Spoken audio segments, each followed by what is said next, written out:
Nigeria's Medical Association on Tuesday has promised to stop using strikes as a tool for bargaining with the government when in negotiations or making demands. Dr. Nwa Onwuchekwa, the chairman of the Abia State chapter of the association, made this promise at the start of this year's Physician Week. He assured Nigerians of doctors' preparedness to obey the ethics of the medical profession and make saving lives a priority. He added that in doing this, people would be more confident in Nigerian doctors and that the actions were necessary to promote peace in the health sector. Speaking on Nigeria's recent status as an Ebola-free nation by the World Health Organization, the NMA chairman cautioned against over-celebration and called for vigilance among Nigerians, saying environmental cleanliness and hand-washing should continue despite the certification from the WHO. The promise is a truly welcome development, especially as it has become almost a trademark recently. The most controversial was a strike as Nigeria battled the beginning of the Ebola virus after the first case was transmitted by Patrick Sawyer. Debate raged on for a protracted period as medical practitioners tried to decide whether to suspend the strike or hold out until their requests were addressed.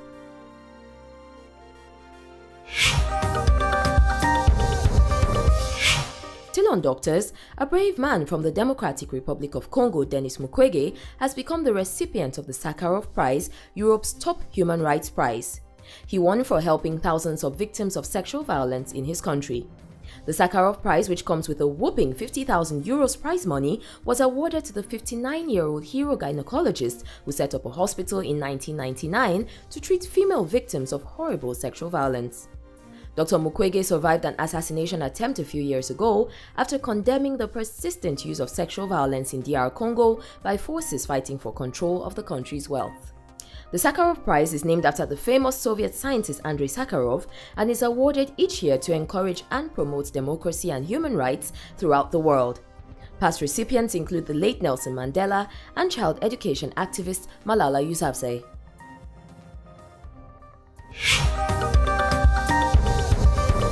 And the World Health Organization has said that a serum made from the blood of recovered Ebola patients could be available within weeks in Liberia, which is one of the countries worst hit by the virus.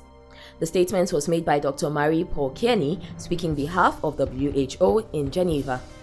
She also said that work was progressing quickly in getting drugs and a vaccine ready for January 2015. Dr. Kearney, however, stated that it is still unclear how much of the serum will be available and whether it could meet demand.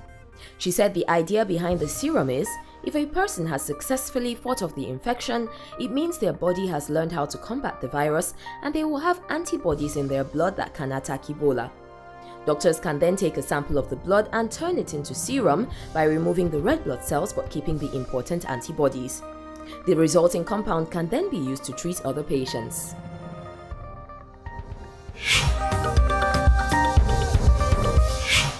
And finally, despite a heavy downpour, legendary Lucky Dube's daughter Nkule and many of his fans and music lovers celebrated the dead reggae star from South Africa in a concert hosted at the Carnival in Nairobi.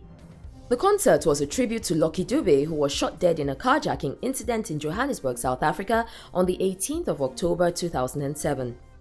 At the event, a radiant yet emotional Nkule said, "We miss him every day. As a dad, mentor and world music icon. There are things that only he would do and his untimely demise dealt us a big blow. I was seated right next to him and my brother was in the back seat of the car when he was shot. It was not an easy thing to comprehend. After the shooting, I had to go through a 2-year counseling program. The experience really affected me." Nkule's performance of Dube's hits like Prisoner, Mama and Remember Me was really enjoyed by the fans, most of whom sang and cheered along. Well done, Nkule.